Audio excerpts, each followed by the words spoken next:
Mr. President, your administration separated children. Garcia Luna has been charged. Joaquín Guzmán Loera. Entre Washington y México por Jesús Esquivel. Esta es una producción de Fluxus Comunicaciones. Este es el podcast de Entre Washington y México, con la agenda bilateral y sus protagonistas en voz de Jesús Esquivel.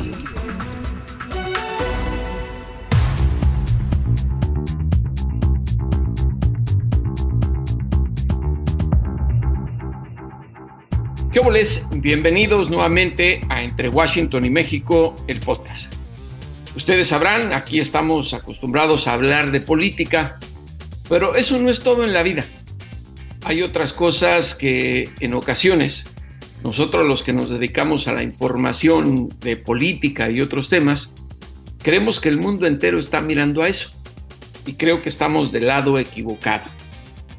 Para hablar de lo que en realidad le importa a la gente, con la que se divierte y olvidan penas y disfrutan la alegría, le doy las gracias primero de que esté en este espacio a Olayo Rubio. Él es un polifacético comunicador, actor, conductor de radio, director, cineasta, vendedor de palomitas, luchador de la vida, y lo único que le falta hacer es astronauta, porque ha hecho de todo Olayo. Mi querido Olayo, gracias por aceptar la invitación. No, hombre, al contrario, muchísimas gracias. Un privilegio siempre poder tener la oportunidad de platicar contigo. Olayo, primero quisiera que nos pusieras en la realidad respecto a la actualidad en comunicaciones en México. Los que estamos en este asunto de podcast, que ni somos profesionales para esto, intentamos ahí sembrar una matita, desconocemos la realidad sobre los mexicanos y los podcasts. Es una plataforma que todavía no despega muy bien en el país, ¿correcto? Sí, bueno, hay muchas versiones al respecto, dependiendo de a quién le preguntes cuál es el estatus del podcast en México o en Latinoamérica. La realidad es que el podcast es un formato o un medio que ya tiene casi 20 años. Nació en 2005 a través de la plataforma iTunes de Apple, ¿no? Ahí es donde se lanzó el podcast, que es un término que combina dos términos. Es la abreviación de dos términos. Uno es broadcast, es decir, transmisión, y el otro es iPod. Nace originalmente como una transmisión para el iPod o un archivo de audio descargable para el iPod, ¿no? El precedente del iPhone o uno de los precedentes del iPhone. Y pues yo fui de los primeros que empezó a experimentar con ese formato, con ese medio, en 2005, en noviembre de 2005. Vi un artículo en la revista Wired, esa revista especializada en tecnología, cuya portada decía "El fin de la radio", y aparecía un aparato receptor de radio explotando. Bueno, en realidad estaba siendo perforado o impactado por una bala. El radio estaba explotando y decía "El fin de la radio", y no era un número dedicado únicamente al podcast. De hecho, estaba dedicado a la radio satelital, como Sirius XM. Sí, es Sirius XM, sí, ¿no? Sirius, donde está actualmente Howard Stern. Y uno de los artículos secundarios hablaba sobre el podcast. Y a Javier Umpierres, que es un productor de audio, ahora también especializado en cine, le llamó mucho la atención y me propuso empezar a experimentar con el podcast, ¿no? Yo venía de la radio, yo empecé en radio en 1995, clausuraron la estación para la que trabajaba en 2004 por fines políticos. La organización Qué raro. Exactamente, era una estación llamada Radioactivo 98.5, una estación especializada más que nada en rock alternativo. La verdad es que sí manejábamos un discurso bastante subversivo y crítico hacia lo que entendemos como el establishment, y eso incomodaba a personas como, por ejemplo, Pedro Ferriz de Con y a gente de lo que entendemos como la derecha.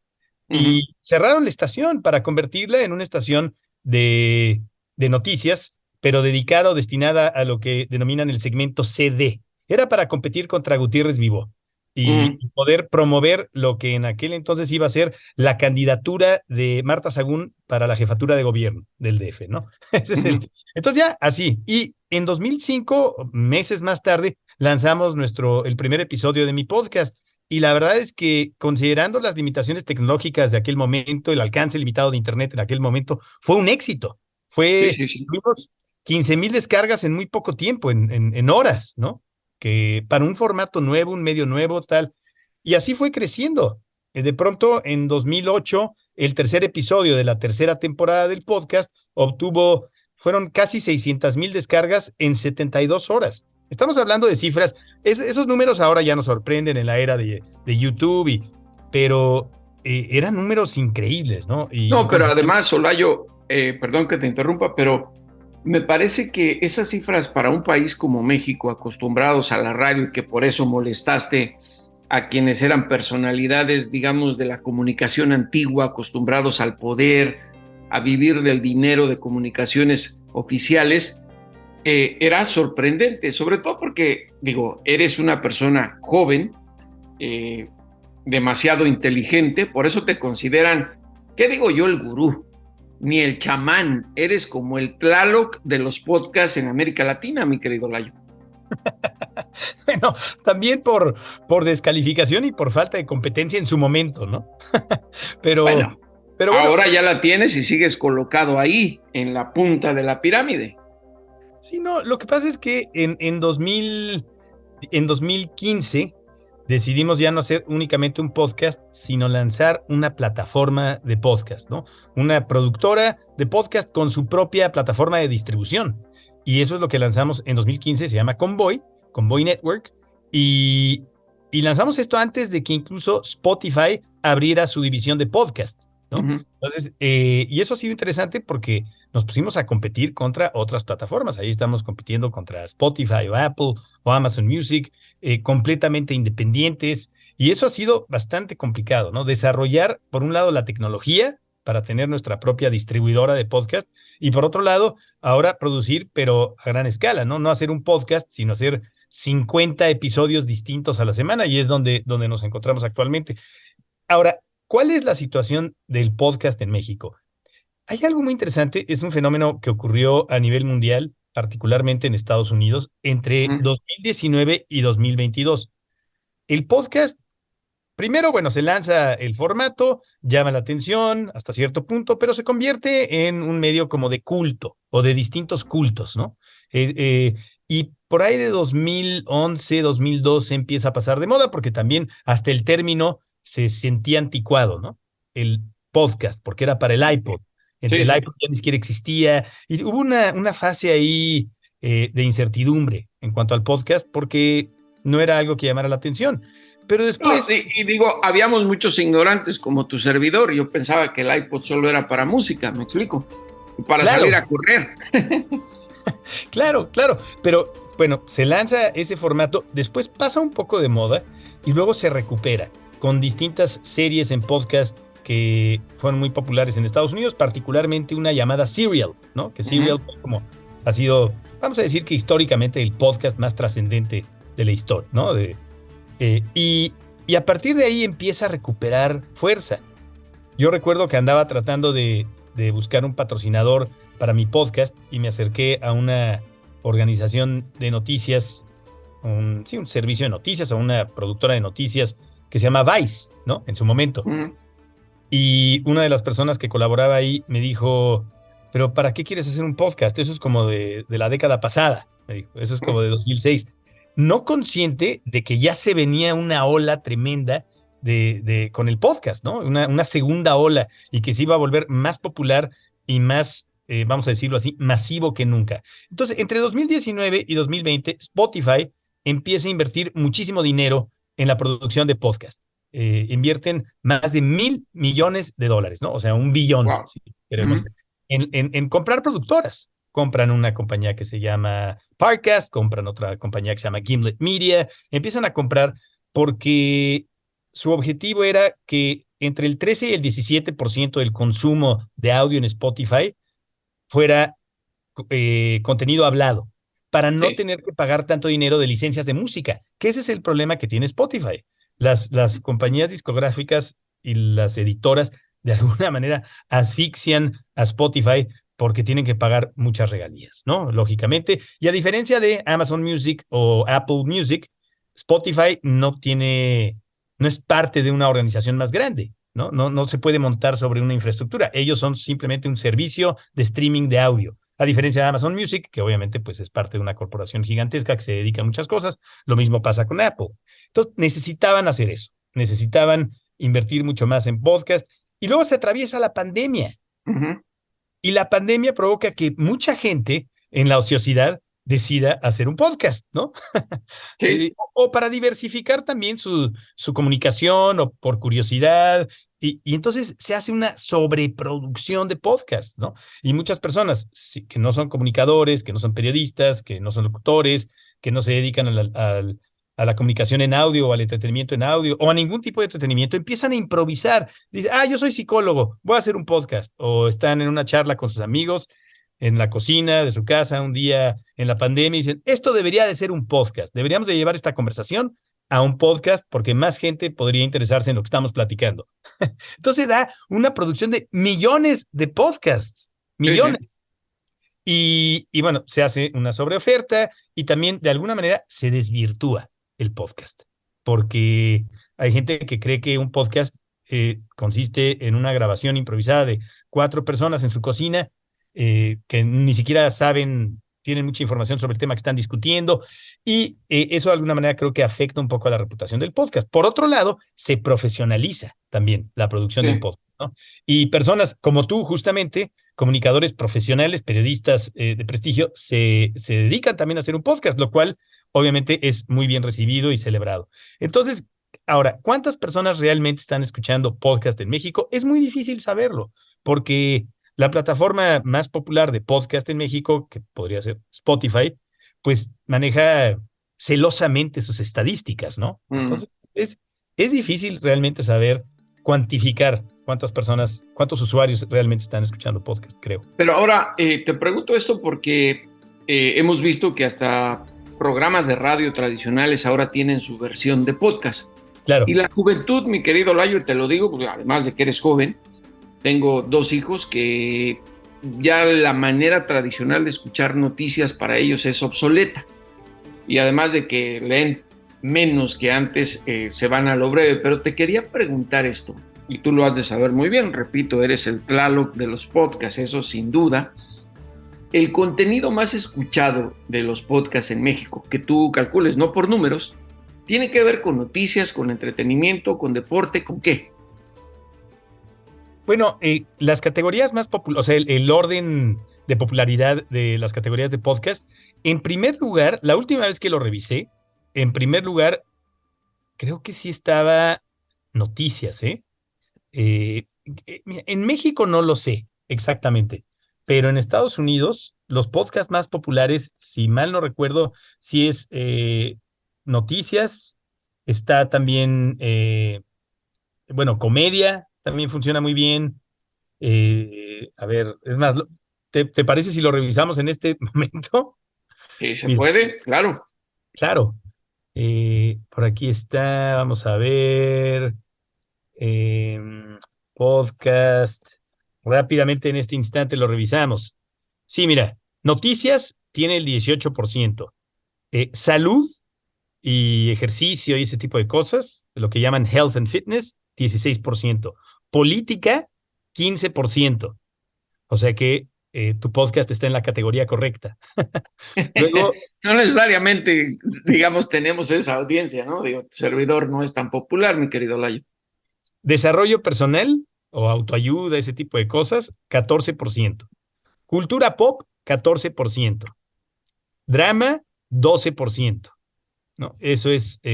Ahora, una vez más, varía dependiendo de la fuente que consultes, varía dependiendo del estudio, lo que ocurre como con las encuestas electorales, ¿no? Uh-huh. Depende a quién le preguntes, depende el sistema, la metodología que se haya utilizado para hacer este análisis, ¿no? Por ejemplo, True Crime, el famoso crimen verdadero, es súper popular. La comedia es súper popular. La historia, curiosamente, es popular porque también mucha gente acude a escuchar podcast, digo, dependiendo del perfil cultural, pero mucha gente acude a escuchar podcast para aprender algo. Se ha convertido en algo didáctico, digamos. Entonces, la historia tiene, por ejemplo, nosotros hacemos uno llamado México Biografía No Autorizada, que es bastante popular. La gente lo escucha para Pues yo creo que hay gente que no tiene ni la más remota idea de la historia de México, nada. Claro. Y se acercan como para escuchar una introducción sonora a la historia de México, ¿no? Una introducción verbal, auditiva a la historia de México. Ahora, te quería preguntar esto porque hace tiempo, y no voy a decir quién, se acercó alguien a mí y me dijo, oye, creo que en lugar de estar hablando de política entre Washington y México, deberías estar hablando del narcotráfico, deberías estar hablando de cómo viven los narcos. Y me dijo además con un gran descaro, mi querido Layo, y hasta lo podríamos exagerar, la gente en México es demasiado frívola. La responsabilidad que tenemos los comunicadores, me parece, también es tener cierta ética y acertar en lo que la gente debe escuchar, porque para todo hay gustos, para todo hay gustos, pero me parece que aprovecharse de situaciones de dolor de nuestro país, por ejemplo, lo que causa el narcotráfico en México y el consumo de estupefacientes en Estados Unidos, no me parece correcto. La ética que tanto influye en los podcasts. Bueno, lo que pasa es que, insisto, hay tantos podcasts ya que, pues, yo creo que depende de la organización de la empresa o de la productora que lo produzca, depende del comunicador y de su sentido de ética personal. Por ejemplo, tú has optado, en el caso de tu podcast, de no aprovecharte del sensacionalismo generado por el narco, ¿no? Ese es pero pues desde luego que hay muchos podcasts disponibles en distintas plataformas que explotan justamente esa cultura, ¿no? Desde luego. Creo que depende obviamente del tratamiento que se le dé, ¿no? Pero la ética en el podcast, pues depende del sentido de ética de la persona que lo haga, ¿no? Del comunicador en Claro. cuestión. Mira, hay mucho, como ocurre en YouTube, hay mucha gente improvisada, hay mucha gente que no tuvo una formación, vamos a decirle así, mediática, ¿no? Y aquellos que no han tenido una formación mediática, la verdad es que creo que no desarrollan la sensibilidad que algunas personas que nos formamos en los medios tradicionales, ¿no? Pienso, por ejemplo, en alguien como Chumel Torres, ¿no? Independientemente de lo que se pueda pensar acerca de sus comentarios, sus tendencias políticas, claramente es una persona que no tuvo una formación en los medios tradicionales y por lo mismo no sabe aplicar ciertos filtros, posiblemente no ejerza tanta autocrítica como las personas que se han formado en medios tradicionales, como tú y yo, por ejemplo, ¿no? El otro día vi que hizo un chiste aludiendo al hijo de Eric Clapton, que lamentablemente se cayó de un Se edificio. cayó, sí. Exactamente, y por el cual compuso la canción Tears in Heaven, ¿no? In Heaven. Hizo un chiste de eso. O sea, es como el platanito, ¿no? Es como no, creo que las personas que nos hemos formado en los medios tradicionales desarrollamos una especie de, pues sí, de filtro y un sentido de ética que es distinto a la autocensura, ¿eh? Sí, claro. Que también, desde luego, a veces nos tenemos que autocensurar, ¿no? Es parte de saber hasta dónde sí, cuáles son los límites, pero eso ya raya no solamente en el mal gusto, sino en una falta de criterio que creo que tiene que ver con no haber tenido una formación en los medios masivos, en los medios tradicionales. Como sea, aprendes, ¿no? Tienes mentores, también uno aprende vicios negativos, ¿no?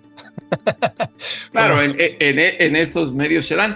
Ahora, mi querido Layo, para cerrar, porque lamentablemente, como tú sabes, en las comunicaciones tenemos tiempos, te quería preguntar, políticamente, ¿qué tanto ha afectado, que tú sepas, y si no sabes, igual dínoslo, la posición del presidente Andrés Manuel López Obrador de descalificar a quienes ponen en tela de juicio lo que dice y sus actos? O sea, ¿en relación al podcast o en general? En relación a los podcasts, que tú hayas notado. Porque como dices tú, hay podcasts políticos, ¿no? De noticias. Claro. Pues ocurre lo mismo que en todo el espectro mediático, ¿no? Lo que pasa en el podcast es también un reflejo de lo que está pasando en otros medios de comunicación. Los podcasts o los comunicadores que hacen podcasts que simpatizan con la Cuarta Transformación no son tan críticos y obviamente si el periódico Reforma lanza un podcast, pues será crítico y se sentirá tan descalificado como se siente el periódico Reforma cuando hace alguna crítica o algún comentario negativo sobre el presidente, ¿no? Ahora, ¿yo qué pienso personalmente de eso? Pues creo que es una tendencia global, ¿no? Así es como se está dando el diálogo, si le queremos decir así, entre la prensa y distintos líderes políticos del mundo, ¿no? O sea, creo que, Donald Trump, el gran ejemplo global. claro, antes los presidentes hacían apariciones públicas cada 3 meses, ¿no? Y muy acotadas y daban un discurso perfectamente programado, planeado. Ya no es el caso, ¿no? El presidente de México tiene una conferencia en la mañana, marca la agenda, desde luego que es algo estratégico, ¿no? Desde mi punto de vista, y se defiende todo el tiempo para blindarse, digamos, de lo que hace ahora la prensa, porque también, ¿cómo puedes controlar la prensa actualmente? Antes era mucho más fácil, eran unos cuantos medios de comunicación, y con que esos medios de comunicación estuvieran alineados, ya te protegías, pero ahora hay tanta información, entonces lo que vemos es una especie de guerra de información entre el poder político y la prensa, que también obviamente muchos medios de comunicación obedecen a otros intereses que van más allá de la difusión de información y el periodismo ético, ¿no? Como bien sabemos. Pero bueno, esa es mi opinión personal. En relación al podcast, yo creo que es simplemente un reflejo de lo mismo, ¿no? Lo que pasa en todo el espectro mediático. Olayo Rubio, para mí, el Tlaloc de las comunicaciones. Muchísimas gracias por esta conversación aquí en Entre Washington y México, y esperemos más adelante poder contar contigo y seguir hablando del tema que ojalá se amplíe entre nosotros los mexicanos. Muchísimas gracias por la invitación, un placer como siempre poder platicar contigo.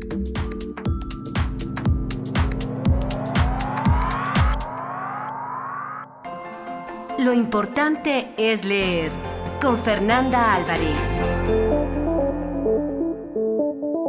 Como en cada episodio de Entre Washington y México, Fernanda Álvarez es esencial e irreemplazable. Con lo más importante es leer. ¿Qué nos tienes, mi querida Fer?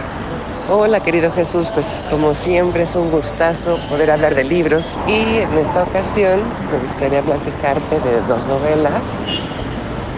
Una es de Mónica Castellanos, ella es una autora regiomontana que ganó en algún momento el premio Antonín Artaud de novela histórica por su libro acerca de la vida de Gilberto Bosques, que fue este diplomático mexicano que salvó un montón de vidas durante la Segunda Guerra Mundial, y que ahora trae una novela titulada Carbón Rojo, y es la historia de Carmina y su familia. Carmina es una señora ya en sus 70 años, que siempre ha vivido bastante amargada, que no se ve con su familia, que solo vive con la señora que le ayuda de toda la vida, que es chismosa, ¿no? Como esa amargura que trae a cuestas por su pasado, ¿no?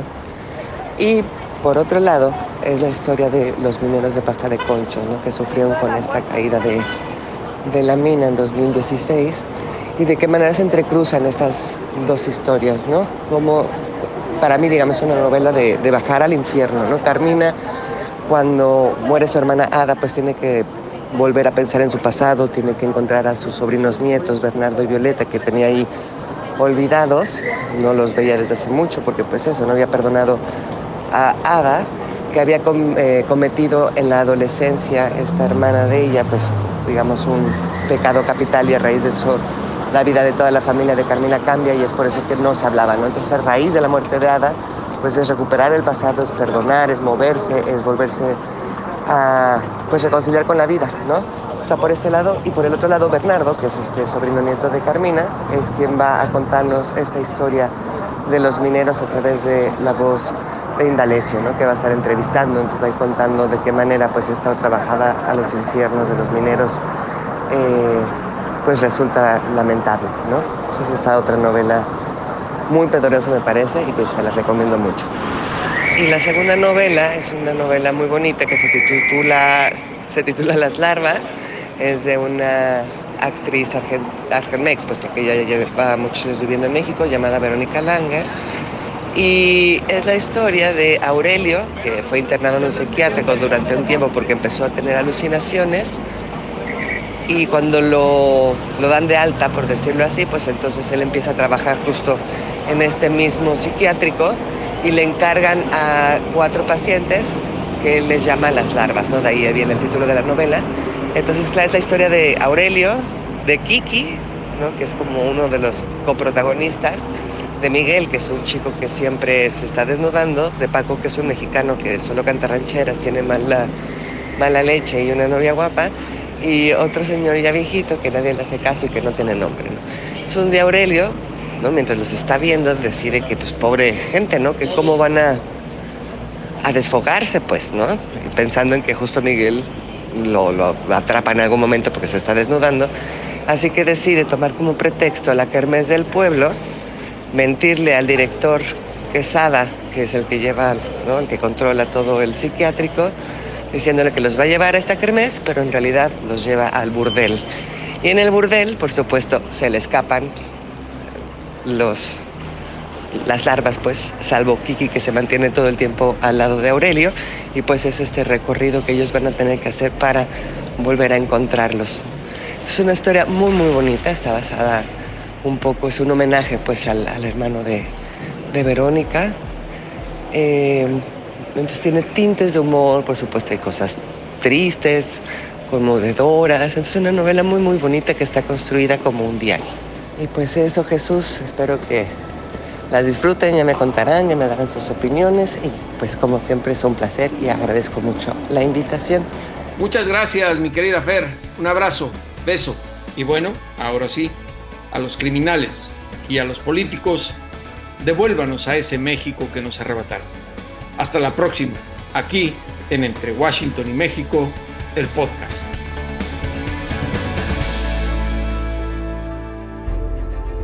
Esto fue Entre Washington y México, una revisión semanal por la agenda bilateral y sus protagonistas.